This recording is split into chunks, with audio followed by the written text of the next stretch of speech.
second quarterfinal is set with England taking on France. Guys, the battle of Europe has truly begun. And there's one man in particular that we know is happy here. Let's start with the second match. England beat Senegal 3-0. James Sharman, how are you feeling? I'm feeling pretty good, Sarah, now that you ask. Yes, that was a pretty impressive performance in the second half.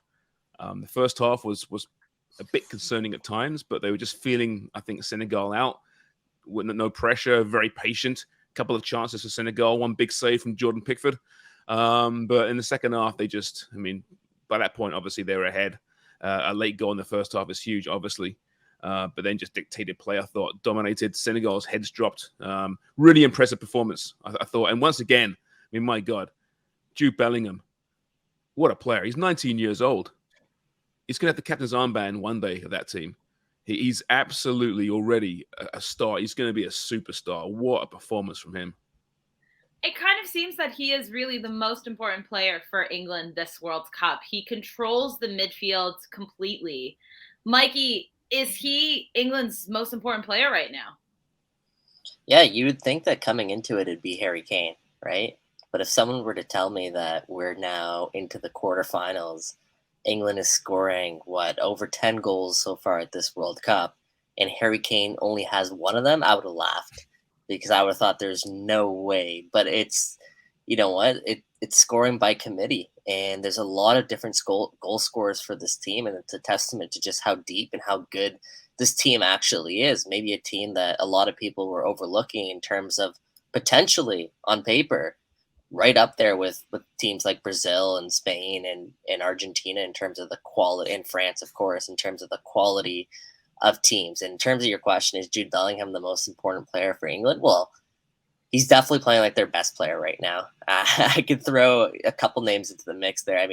Harry Maguire is looking really good right now for England, and is proving to be vital, especially because they have no depth really at center back behind him. And then, Harry Kane, obviously there's no depth behind him. It's a tough argument, but I would say he's been their best player for sure. Local Spurs fan here. I'm going to have to say Harry Kane.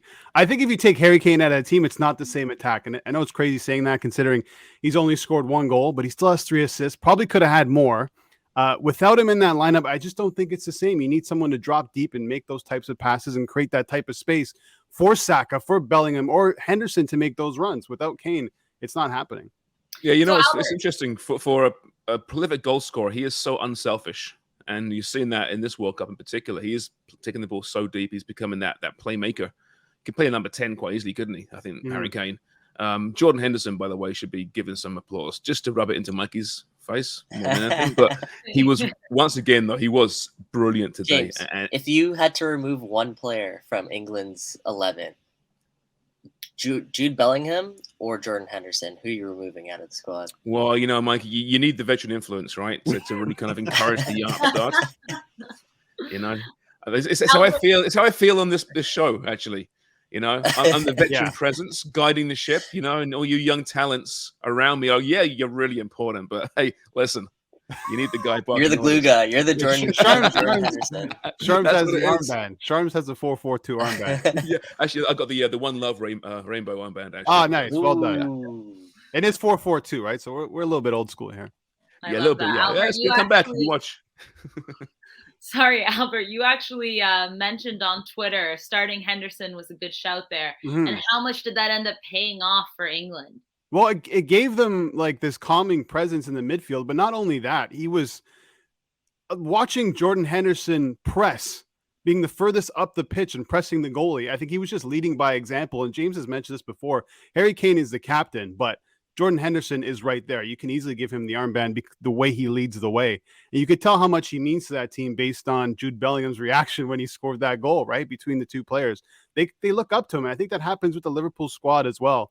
And having him in a 3, I think really allows Declan Rice just to sit back and also have some extra added protection with Jordan Henderson beside him. Yeah, it was weird, right? We saw him drift to the right hand side quite a bit. And I'm thinking to myself, man, especially during that first half, because Senegal was right in it. I'm thinking to myself, man, like Southgate, I know you're trying to go a little bit unconventional here, as he typically does. I'm not sure if he got that one right. But as the game wore on, you kind of saw his vision play out a little bit further. And another bold decision by Southgate was leaving Marcus Rashford out of the lineup. Right, that was interesting, especially with Raheem Sterling not available. But once again, it worked out, and we've been criticizing him a lot, but we gotta give him some praise here because it's working out whatever Southgate's throwing out there. Well, yeah, isn't it time that we stop? I mean, we actually, in fairness, we don't generally hammer Southgate, I don't think, but the media as a whole. Well, Sarah does because he's not, he's not a sexy-looking Latino. He's like this typically English-looking dude. So he can't know what he's doing on a football pitch. No joga bonito there. All right, he's very English-looking. But where was it going with this? Oh yeah, but let's give him credit though, right? I mean, listen, that's another quarterfinal. He's already got a semi-final of the World Cup, a final of Euro. Who knows what happens against France? I mean, that's just something else. But it seems most things he tries work. Mm-hmm. And he's tried it again, right? I mean, Phil Foden, how can he not start Phil Foden? Well, now he's starting Phil Foden. And it seems to be just the right time because, what a game for him today. A real presence on that left-hand side. So, yeah, I mean, listen, he'll always have his detractors. I get it. Because he's not Pep.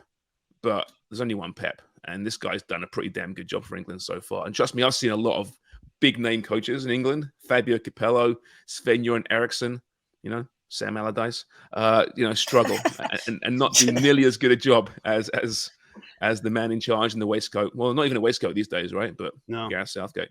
I think a lot of these players deserve a ton of credit too, because for whatever reason, whenever Southgate sits them and brings them back on, they come out with something to prove.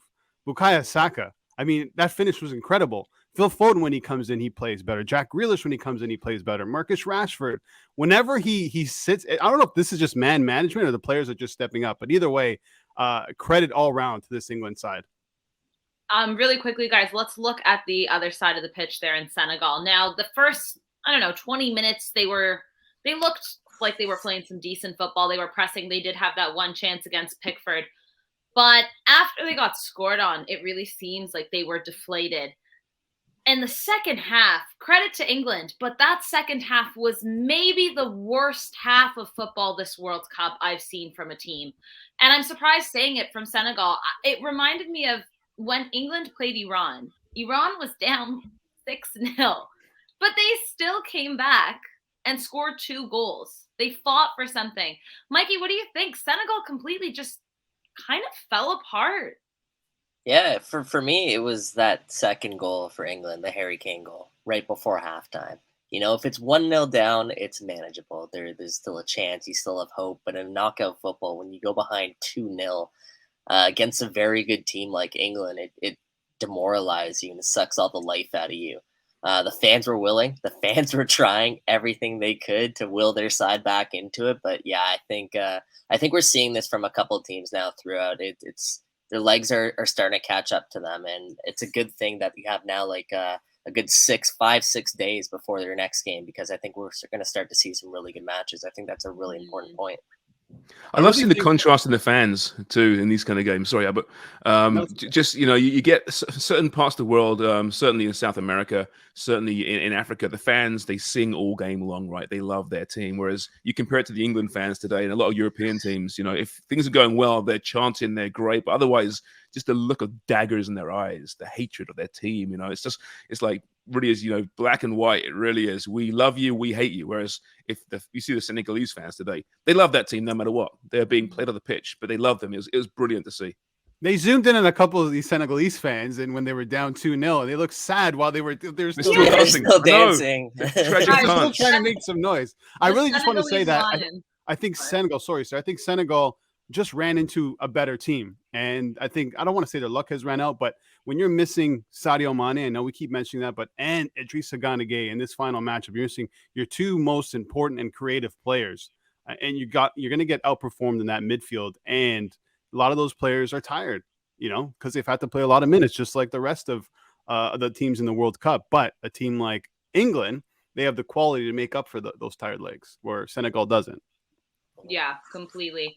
Now, England are going to be taking on France. Now, France beat Poland today. I think we all kind of expected this one. Kylian Mbappe has come to play. This guy scored 2 incredible goals, and Olivier Giroud. Olivier Giroud continues to be this player who seems to be flying under the radar, but when he needs to perform, he performs for his team. And he is now France's most top scorer ever, surpassing TT and having 52 goals. I mean, James, as an English fan, what are you thinking going into this match against France? Because this is really two of the favorites going head-to-head now in this quarterfinal. No, I'm scared shitless. Really as simple as that. No, this is a proper World Cup marquee matchup, right? Two teams playing really well, who are managing the tournament really well. The defending champions looking very much like defending champions. England, who got to the final of Euro, looking like that team once again. It's really exciting. I think it's really tight, but I mean, the X factor for me let's be honest, is Mbappe. Just what he does. I mentioned it on Twitter today. He seems that when he's one of those players, and there's so few of them, but when he gets the ball at his feet, he's so quick, but it seems that the whole pitch just slows down, and he just has his space around his bubble, and no one can really get close to him. That goal, the second goal he scored, I think it was, or was it the first goal? The one where he took a couple of touches and then just drove it near side. Where they gave him all that space. Yeah. And he's looking to the far corner, I think, right? And he's sold Chesney, and he went just gunned it the near side. Like, has so much time on the ball when there shouldn't have been time on the ball. It was a beautiful finish, and he's just enjoying his football. He's smiling out there. He's leading out there. He is the best player at the World Cup at the moment. I mean, that performance was just so explosive. It was incredible. So, yeah, I'm very concerned about him, obviously. But apart from that, I think they match up pretty well. It's a real tight affair. It's going to be a close game, I think, but a really great match. And then, we'll be down to the semifinals, and one of those two teams is out. And it's one of those moments in the World Cup. Like, how did that happen, right? So we got a week or so. Well, not a week. It's Saturday, isn't it? So it's 6 days to really, overreact and overanalyze this game, and we'll do just that. Yeah. Albert, I have to ask you about Mbappe. Mm-hmm. He's right now the leader for the Golden Boot. He has 5. He has a 2-goal cushion there. James and I, we picked Messi. You, for some reason, took Lautaro Martinez, even though I told you not to. Mikey, did you take Harry Kane? I took Harry Kane. Guys, I'm having a rough World Cup here, okay? In terms of predictions, But I'm trying to jump on a bandwagon. I'm waiting to pick the team. None of us took Mbappe. I think because we thought maybe France weren't going to get as far. But the more and more I watch this French team, I mean, England's going to be tough, but they're really starting to look like a scary squad. And Mbappe is really coming into his own and kind of taking over this team. Sorry. Go ahead. No. Go ahead. I was going to say, when it comes to this French team, they look very good, but I'm just not convinced with the midfield just yet. Tchouaméni, when he's in there, they look pretty solid, him alongside Rabiot.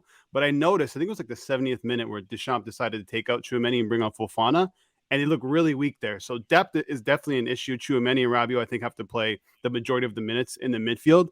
But going forward, they can make up for whatever they lack. I mentioned as well on Twitter that there's only 2 players at this World Cup who can literally do whatever they want when they're on the ball, and it's Mbappe and Messi. When you have one of those players, you're most likely going to start winning games. I mean, look at his numbers. 33 goals and 63 caps. 16 goals in his last 14 appearances for France. 9 goals, more than Diego Maradona and Ronaldo at the World Cup, and 11 World Cup appearances. When you have that type of player on your team, you're going to have more chances to win than not. And when they go up against England, I think he's just going to be the one that's going to be the X factor.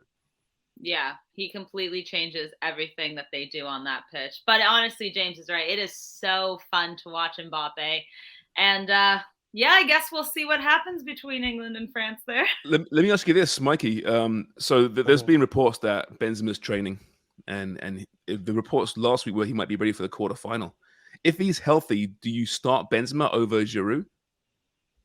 No, you don't start him over Giroud. You bring him in as an option off the bench if you need a goal. But based on the form that Giroud's in right now, it's obviously working. It's clicking. And Giroud's always been this type of player, right? If you surround him with good players and good pieces and you give him good quality service, this guy knows how to finish.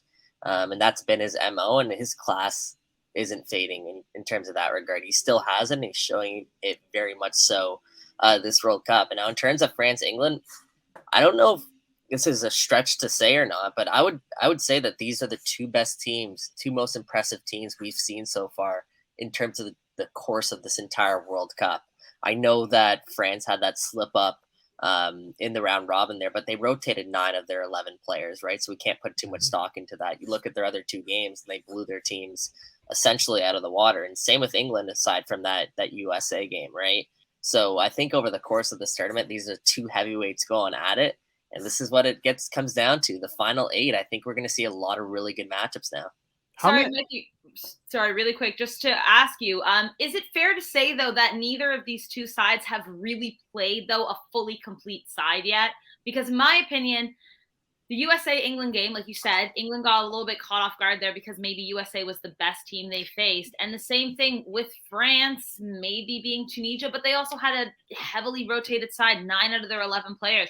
I think this is the first time both of these teams are going to face a side that is, I mean, they're so both competitive, but an actual side that has been competing. Like, we were so shocked with Saudi Arabia. They ended up being an all right team. And Mexico, I feel like, in terms of, Argentina side, that's always going to be a scrap. But I feel like England and France haven't really played like that. Yeah, but Sarah, but you say that, but there are 2 people on this show right now who thought that Senegal and England would go to penalties because Senegal was that good. But James, it wasn't me and you. That is correct.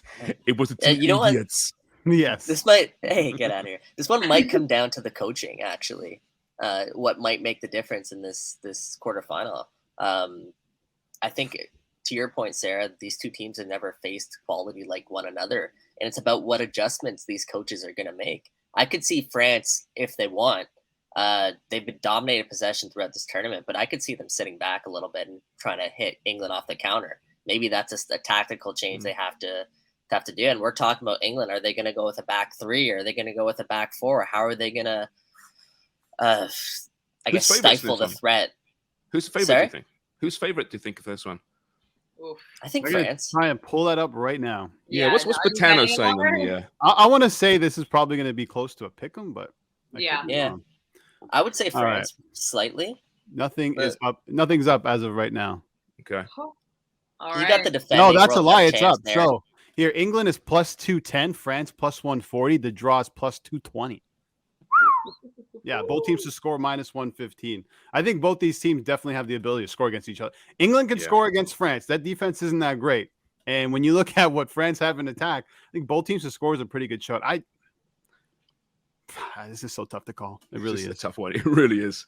It's a it makes it a great match. Yeah, it makes it a fantastic match. Do you guys put any stock into head-to-head stats? Huh? No, I don't. Well, unless they played 5 times in the last 2 years, sure. Like so Denmark, France, we did. Denmark, France, we did, and guess what happened? Exactly. France beat Thanks, Denmark. James. I appreciate that. The Danish appreciate that. But looking at, I pulled up England and France head-to-head at the World Cup. So England beat them 2-0 in 66, James, group stage, and 3-1 in 82. And the last match they played was in 2017, and France beat them 3-2. Harry Kane scored twice. Make of that what you will. I see a lot of goals in this match. And as a fan of neither of these sides, I just want to see some really good football. Like, this is going to be very exciting. But guys, tomorrow we have Japan and Croatia. And Brazil and Korea. Is Sonny going to do it, Albert? I don't know. We will see. We will be watching, and we'll be talking about it tomorrow.